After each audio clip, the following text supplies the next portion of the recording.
So I don't know if you heard about this one, but a rabbi who tried to persuade a gentleman to join his congregation was told by this guy, I appreciate the importance of religion, but I don't believe in organized religion. To which the rabbi replied, you will love our synagogue. It's completely disorganized. Now, I do not know whether the solicited gentleman joined the disorganized synagogue, but he expressed a frequently heard opinion. We've all heard people label spirituality good and organized religion or organized spirituality as either bad or unessential. These same people would not say, I believe in medicine, but I don't believe in medical school, hospitals, and clinics. Nor would they say, I believe in law and justice, but I do not believe in law school, courts, and police. Nor, I love art and beauty, but I do not believe in art schools and museums. If good medicine, and there is bad medicine, just as there is bad religion, if just law, and there is unjust law, if the arts are to flourish, then there must be institutions devoted to these purposes. And so it is with religion. And this realization came to us early in Jewish history, this week in the Torah. Shortly after our ancestors left Egypt, we were commanded, Vasuli mikdash v'shachanti betocham, make me a sanctuary, God says, so that I may dwell among you. This command was the first effort to organize religion. And for more than 3,000 years, in good times and bad, in lands of freedom and oppression, Jewish people have been builders of sanctuaries. What purpose do our sanctuaries, now known as synagogues, serve? I want to give you my top 10 list of hundreds of major contributions the synagogue or temple makes to the tone and texture of Jewish life. Number one, temple provides the ideal Jewish setting for worship where what is noblest within us, the image of God, reaches out toward that which extends beyond us, the world and the universe God created. Number two, in this noisy world, the synagogue enables us to pause periodically to listen to the still, small voice of the Spirit. The synagogue has been the most potent force for Jewish continuity through the ups and downs, the vicissitudes of our people's history. Synagogues like ours continue to nourish the Jewish will to carry on and provide joy in living Jewishly.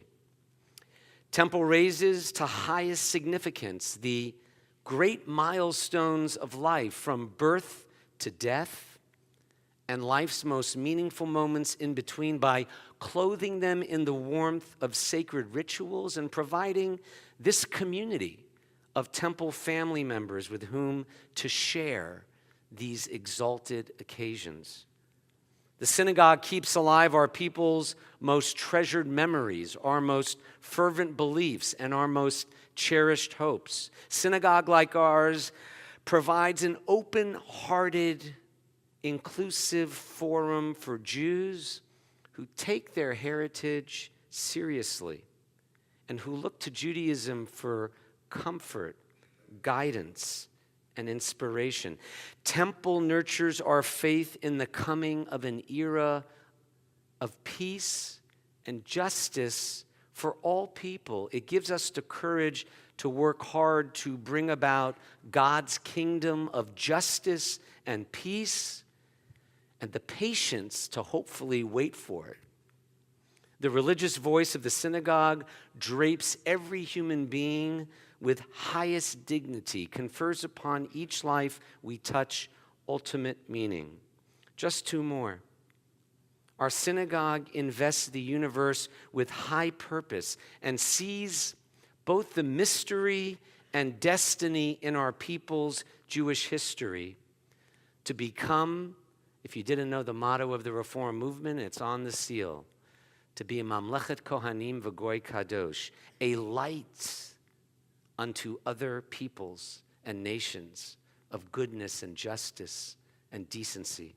Finally, did you know, and I may be challenged on this, I didn't Google it, but I think it's arguable that no human institution in the world has a longer, continuous history than the synagogue.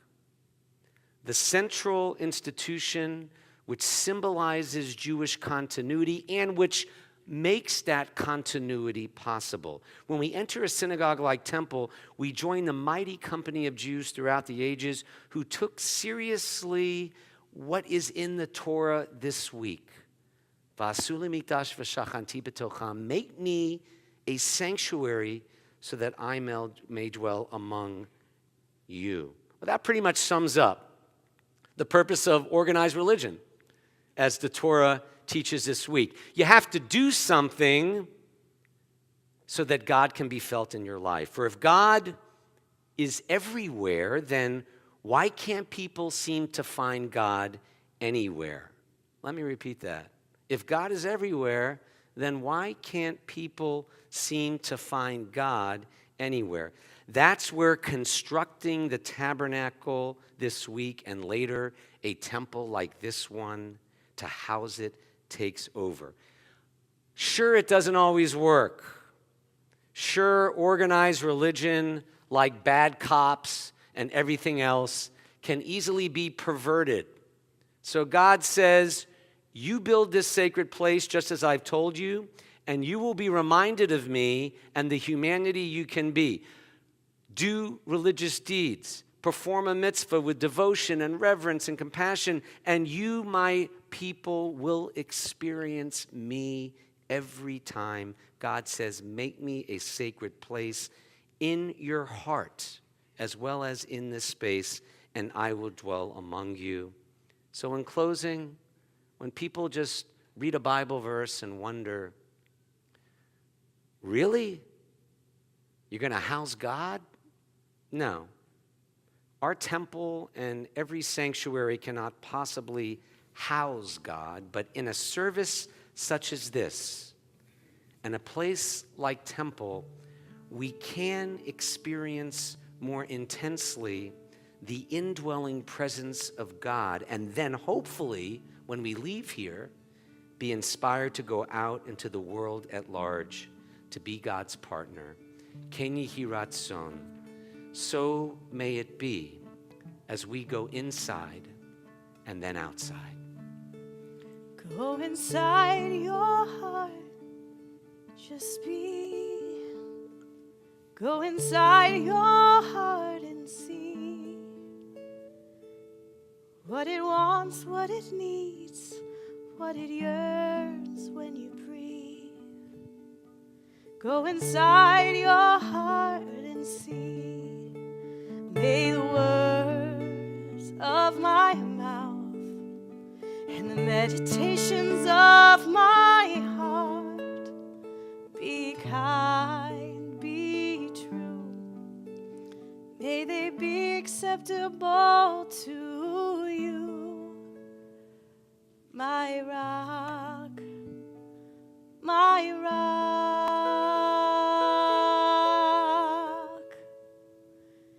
and my redeemer.